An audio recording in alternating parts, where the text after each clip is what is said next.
Good afternoon. Good to see you. Buenos dias. I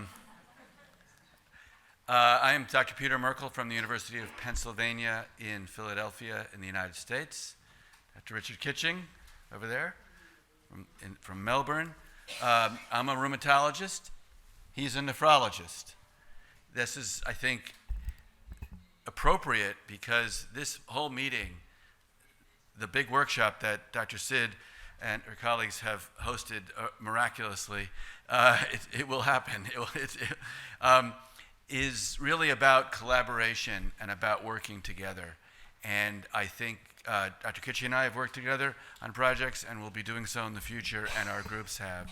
And I know that the reason there's been so much success in getting better treatments for patients with vasculitis is because of international collaboration among investigators in multiple countries, in multiple medical specialties, rheumatology, nephrology, neurology, pulmonology, etc. And I think that's what I'm saying. So I'm here, we really have a very brief presentation because we want to have some discussion. We're the last presenters. We were asked to present what's happening at the workshop. Well, first of all, it's an incredible meeting. It is the meeting. 800 and something people are coming to Dr. Sid's house from many countries and many continents. And there will be over 400 presentations of different studies. And I think that tells you what I think is my first point is that there's more research being conducted in vasculitis around the world than ever before. And I think as a patient, you should be hopeful that we are making real progress. I started, as did you, Dr. Kitching, doing this in the last century. And certainly when Dr. Sid and I were starting as rheumatologists, we had some treatment, and some of our patients did quite well, but many of them did not do as well as they are doing now. We have made remarkable progress, and patients are doing much better than they had been. We're not there yet. I'm not going to be happy until we have cured all of your diseases. That should be our goal. Our goal should be cure diseases. But the field is remarkably different than it was 25 years ago. It is a different place with different treatments and much better outcomes. Still some very not so good situations, but more and more people are doing better.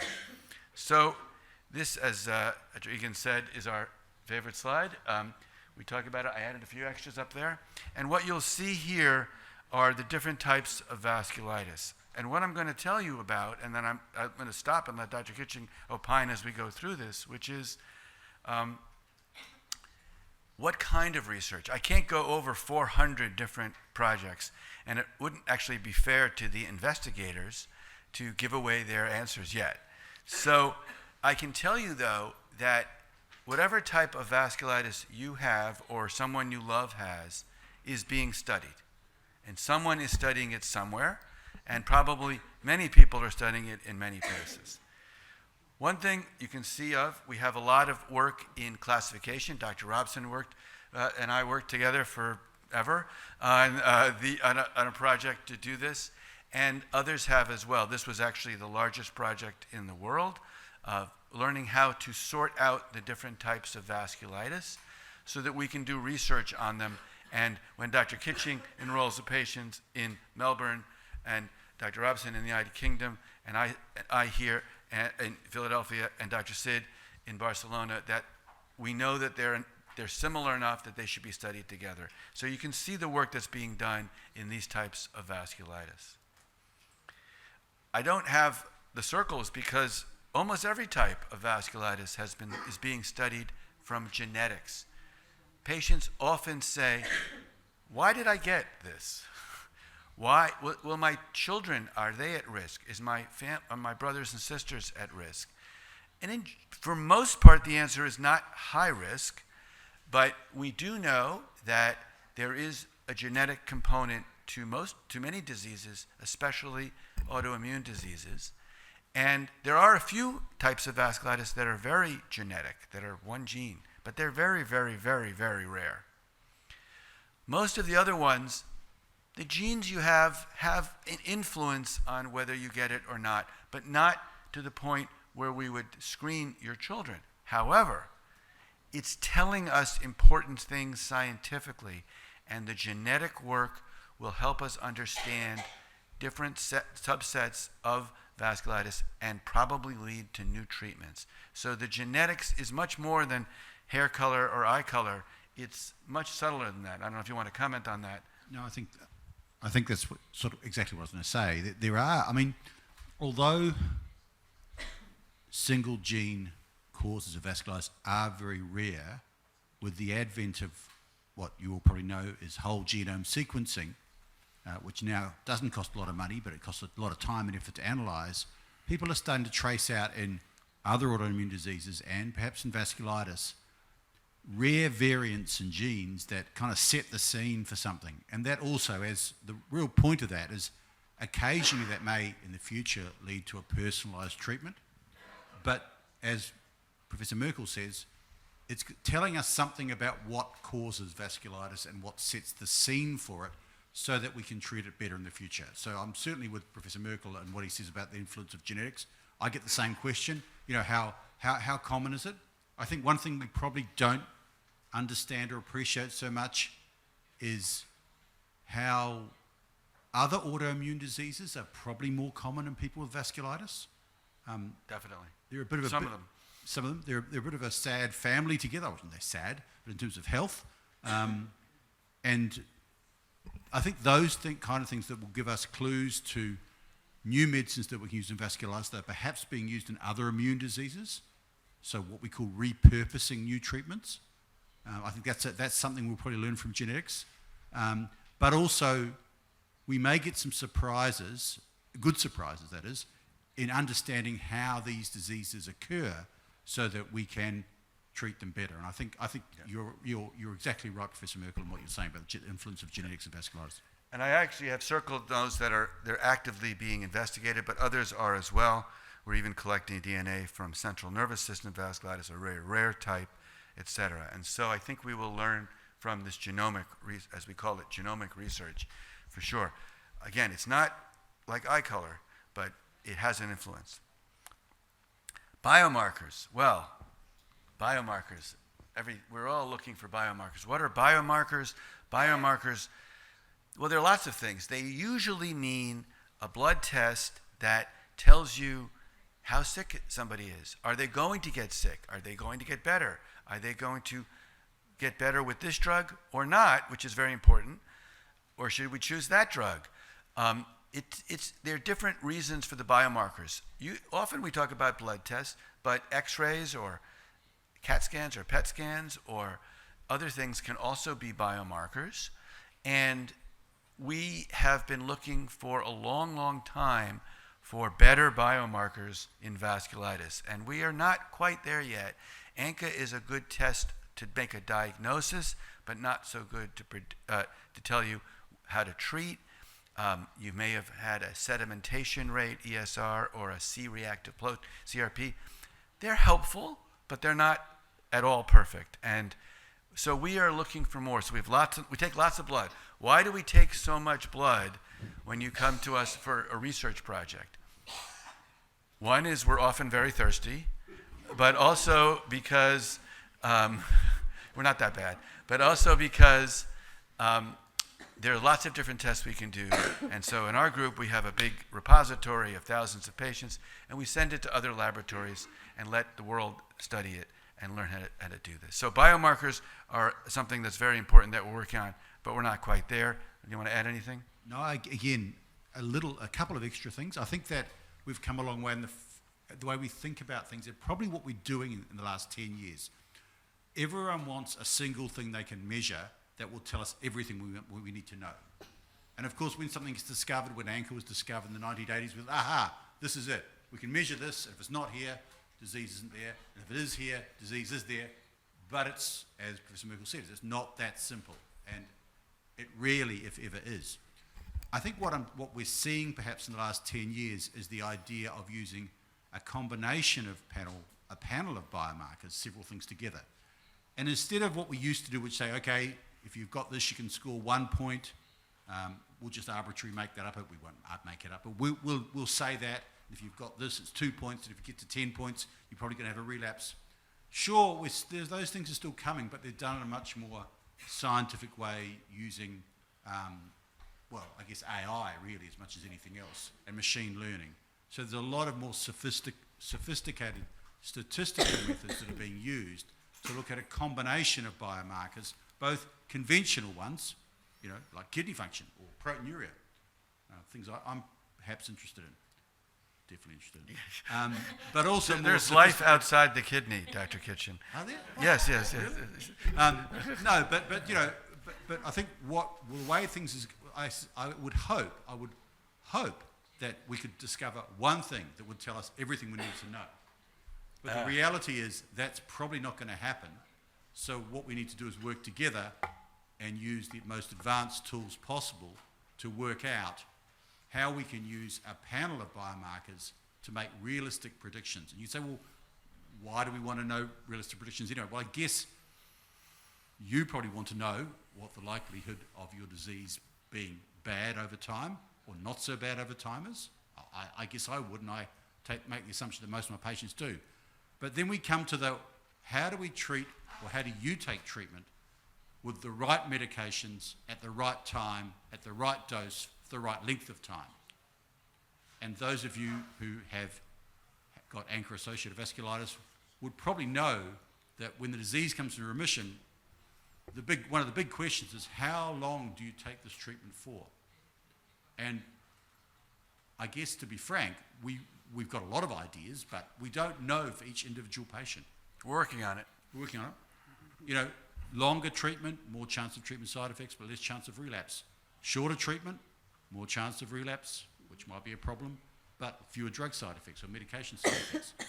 So those are some of the really important questions that we would hope biomarkers over time might answer. So there are lots of abstracts, lots of work at the workshop on biomarkers. So here's another area that you may not think about as much, which is what we call metabolomics or microbiome. We all live mostly very happily with lots of bugs in us. Lots of bacteria and even viruses live all over us, on our skin, in our nose, in our lungs, in our gut. Trillions of organisms are living with us. And they're happy, we're happy, looks good. But sometimes that gets mixed up. And it's called the microbiome. And we know that the microbiome influences our immune system. So if the immune system gets messed up, the microbiome gets a little bit disturbed, or the other way around, the microbiome gets disturbed, maybe the immune system. You'll know they sell probiotics in the supermarket. It's not so much proved often for that, but there is good science that shows that the microbiome is influencing the immune system in many of our autoimmune diseases. And so this is an area of lots of investigation and very, very interesting. It is complicated research, and it won't be a single answer, but I think it will give us new insights into the diseases and hopefully then how to treat. And there's definitely work in microbiome here at this meeting as well. So it's an interesting area, and it has to do also with, as you said, machine learning and a very advanced computer science that allows for the analysis. Anything to add? Yeah, I think that's true. I mean, one of the fundamental things about autoimmune disease is a series of things often has gone wrong in one's body, such that we no longer recognize often one particular protein in vasculitis as non-dangerous. It's a self thing. It's part of yourself. And if you think about what's happening in the intestinal tract, we're living alongside and with these billions of microorganisms and food proteins that come into our body all the time. And somehow we have to recognize them as not dangerous, things we should just live with as well. So the way that happens is probably really important in how we maintain what we call tolerance to our own body. So I would suspect that it's going to be really important. I don't know what specific treatments there will be. I don't think it's quite ready for routine clinical work yet. And there are, as there are in almost any form of medicine, differences between furry animals with 4 legs and humans, and we're starting to understand those better. So what I'm saying, Some are more different than others, but yes. Studies in mice don't always translate to humans, but we need to understand the differences and the similarities. But I think it's going to be really important because, as I said, if you think about it, it's a fundamental question how we live alongside all these bugs in our body and absorb food, peptides and proteins and stuff all the time, yet not recognise those things as dangerous. And so that milieu or that area we live is probably really important in how we maintain tolerance to the rest of our body. And things that go awry there may well be important in the way we lose tolerance and get autoimmune diseases, or when relapse happens, I would suggest. So that's another big area. Another big area is outcome measures. So this is how do we measure disease? How do we know? You can say, I feel terrible, I feel good, but we need a little bit more precision than that when we're measuring in a trial. So if we're testing a new therapy, we need to be able to know if someone is better, worse. Are they a little better, a lot better, or all better? Are they a little worse, a lot worse, or really bad? And it's not as simple as you think, because not only do we want to measure it, and when we're in the clinic together and a patient is with me, I can ask them, we can make decisions. But if you're doing it for a trial and the Food and Drug Administration, FDA, or the EMA, or another organization needs to make an approval, they actually want some numbers. They want some hard data. And so we have to figure out how to do that. And there's a lot of work being done in that. I've done a lot of this work. Dr. Robson has led in work on how patients feel and how we can measure that in a consistent fashion. And she's doing that across different diseases. So these are important to understand how to measure in a disease. If we don't have a measurement, whether it's a blood test or a questionnaire or something the doctor fills out or the patient fills out, hopefully both, hopefully a combination of all of those things, or plus the blood, we can't really do the research properly. And so the work's being done in these and other areas. And that's a lot being done here as well. Okay. I just think it's really important, I agree. So, what everyone always wants to focus on are clinical trials, new treatments. And it's true, those are very exciting, but all of the other work I talked about, and we talked about together here, leads up to the trials. You can't just take a drug and say, let's try this. You need to understand the disease. We need to understand it to advance our therapies. And so there's lots of other things that happen before the trials. But in terms of clinical trials, my goodness, there are clinical trials in all sorts of different diseases going on right now. And it's really remarkable in the last few years how many different trials are being done. Almost every disease has had a clinical trial in the last 10 years to understand what treatments. They're not always these huge, big clinical trials that they announce on the news. Sometimes they're smaller ones. And so I want to say that. There can be trials, for example, we call single-arm pilots. So we're doing less of this now because we're more organized as a group and we can have bigger trials. But we may have, in my center, we may treat 10 or 20 patients with a particular drug for a disease and measure how they do. Now that is one experience, one drug. You don't have what we call a control. You don't have another group of people who are not getting the drug. But it often gives us insight into how effective and safe this new medication will be. You can't stop there, but often we start with what we call single-arm pilots. How are people doing? Is there enough here to say we want to move forward? There's also small sizes. So central nervous system vasculitis. I don't know if there's anyone here with that. Very rare, not so good to have because it affects your brain. And as I like to say, outside of Washington, D.C., people use their brains.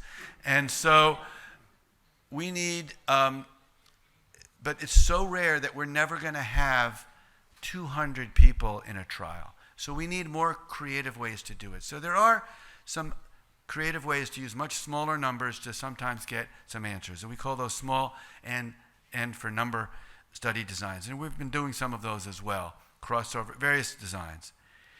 The big thing you hear about are randomized controlled trials. But there's more than one way to do a trial, and there's more than one way to do a randomized controlled trial. But most of the trials you'll hear about will take a patient with vasculitis type X, and will give her or him, they'll give patients drug, and we'll give the same group, the same disease, no drug, what we call placebo. Or we'll give them drug A versus drug B. Sometimes we have 3 groups. But usually it's 2 groups because we only have so many patients. It's hard to make. And that's a randomized trial. The computer decides, do you get this one or that one? That's controlled. Sometimes we have a placebo, a fake pill or IV or whatever, because we want to be objective. We want to be able to decide if it's better or not without knowing what they're on. Sometimes we do know. It's open label. Sometimes it's blinded when you don't know. Sometimes it's one center, but usually it's multiple centers because it's a rare disease and we need to share together. And we've had many, many more trials in the last 20 years than we had in the previous 5,000 years. And then we have this new term you'll hear, or pragmatic trials, which we haven't done a lot of in vasculitis but we're doing some, and that's where you try to do a trial within the practice, within your actual, what you do day to day. These are not that simple anyway. My wife does a lot of this work, so I know about it. She teaches me. They're good, especially for more common diseases, because you can do it right off the computer. You can do things. For rare diseases, we're doing some aspects of putting it right into practice so that when I'm in the office with a patient, we can do it right through the medical record and make it simple. But it's not that, it sounds simple, but it can be a more efficient, costs less money, because trials are very expensive, way to do it. And so all of these things are sorting out together, and I think that's where we're at with clinical trials. Do you want to comment on trial design and such? I think it's been a real success over the last 20 years. For example, in ANCA-associated vasculitis, where Professor Merkel and UVAS in particular have gone ahead and worked out the best way of doing things by answering one question at a time. And it's been really that's driven, along with the 2 or 3 breakthroughs, have driven improvements in treatment. I think Professor Merkel's right when we need to think about how we use, imaginative is not the right word, but newer ways of doing trials to get the most, I think the Americans would say, bang for your buck. Is that right? We say we that. Don't say that in Australia. We do. We don't. We might do. I don't know. So, no, and he's described some. And so, for example, there are other types of trials called adaptive trials, where they might start someone off with a quarter of people on the placebo, and a quarter on drug A, and a quarter on drug B, and a quarter on drug C. But instead of having to go through the whole trial, it's set up such that you can predict over time which drug is not doing very well. We've done trials of that too. And those new people will come and won't start on drug D because drug D is not shaping up as being very useful. They'll go on to drug B. So it's a way of designing sort of as you go, which sounds superficially a bit disorganized, but it's actually not. It's highly organized.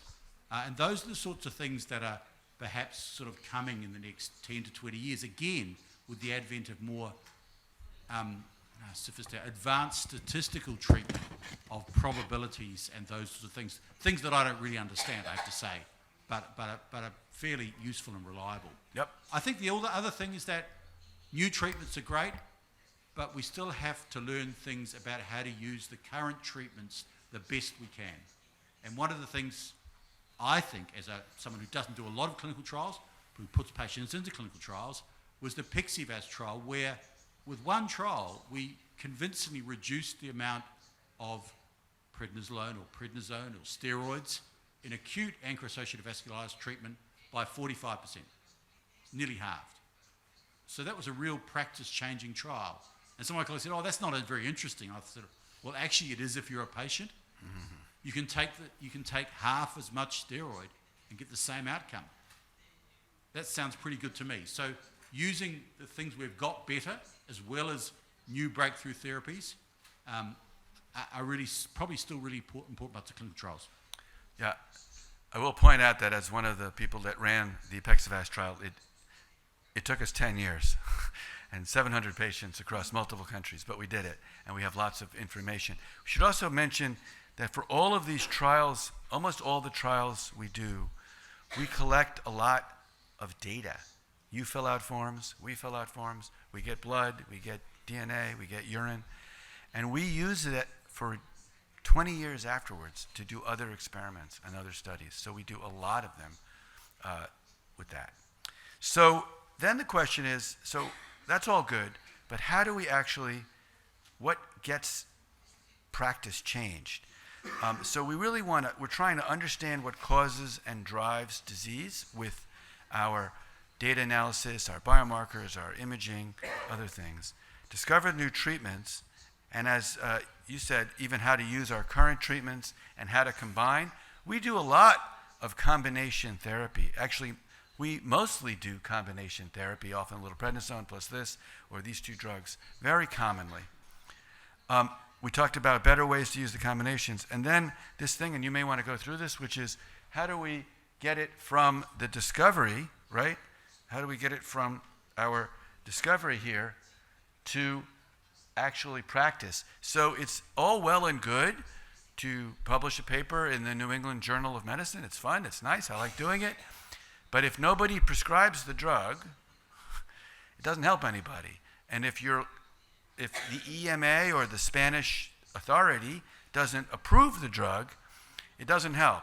And if the insurance company or your state insurance plan won't pay for it, it doesn't help. So, and then if you don't know how to use it right, it's a problem. So you have to make it all happen, what we call implementation. So it's one thing to have therapy, then you have to get it to people, and then the doctors have to know how to use it right with you. So I don't know if you want to comment on that, but that's a happy problem, right? So you have a good new treatment that you want to get to people. I think it's a happy problem, but it's not so simple. Yeah, I think you're right. And we just want to put this up to say it's not as simple as discovering a new treatment, doing a study, and then saying, here, this new treatment's available. And even going back to it has to be implemented. Even going back to the Apexavast trial, I'm aware, scientifically aware, as well as clinically aware, that in my country there are still, when given a choice of a fairly standard, everyone's different, but it's fairly standard new ANCA-associated vasculitis patient, the kind of patient who would have been in the Apexavast trial, there's still quite a few of my colleagues choosing to give them the high-dose steroids that have been shown not to be needed. So, and these are people who are interested in vasculitis. So we still have to work on how we get the message out, and that's tricky in rare diseases because it's difficult to get funding for, and you have to reach people who may only see a few patients in their lifetime. In their lifetime. And I think that's where national societies and have got a role to play. And we founded one in Australia and New Zealand really for that reason. We found that lots of patients coming to us saying, we don't know are we getting treated well, or are we not getting treated well? And even when they were getting treated well, they didn't know they were getting treated well. And so how do we raise the standards overall in clinical practice? And one way of doing it is to come together as a body and keep pushing clinical trials, advocating for new therapies, and doing those sorts of things. And I think it's not really research, it's not really a new treatment, but if I can stop the 25% of some of my colleagues who are still prescribing more steroid than the person needs, then that's pretty good. Well, I'd be happy with that. And I think the patients would be happier to know they were getting the right dose of the right medication in this particular situation. So, I hope you get a flavor, an understanding for why we say this again, which is that there is more research being conducted in vasculitis around the world than ever before, and your type of vasculitis is being studied by several people, maybe many people, and research groups around the world. And I'd say thank you.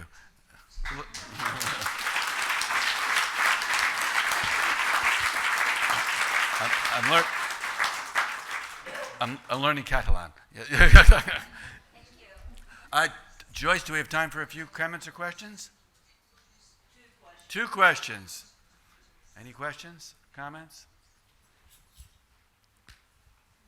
Nothing is off limits. That's okay. Oh, there's a question, Peter.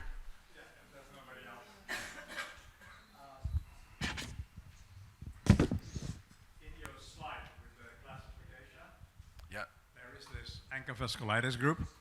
ANCA-associated And vasculitis, yeah. there is an interesting gap in between GPA, MPA, and then eGPA. Okay. I think if you look at the current research and the new products being developed, that gap is widening. Do you agree with that conclusion? Yeah, so that gap is there as a matter of historical accident, because it used to say Wegener's granulomatosis, which we no longer use, so I put the white out over it. But I agree with you that there is a gap. So there are three types of ANCA-associated vasculitis: granulomatosis with polyangiitis, GPA, microscopic polyangiitis, MPA, or eosinophilic granulomatosis, eGPA. And we renamed it with that publication of that paper. There are a lot of similarities, but you're right. eGPA has asthma and eosinophils, and it really is different, and we study it differently now. There are people who have eGPA that look a lot like GPA, but some do not. And so we really, genetically, they're a bit different. There's enough similarity that studying them together at some times is useful, but from a treatment standpoint, they're different. So at the workshop, there's a session on treatments, and there's a section on treatments for GPA and MPA, and then there's a separate section on treatments for eGPA. So you're correct. Okay, thank you very much. Okay. Well, Dr. Kitching, I thank you for your attention, and I think we should thank Dr. Sid and her team for hosting all of this.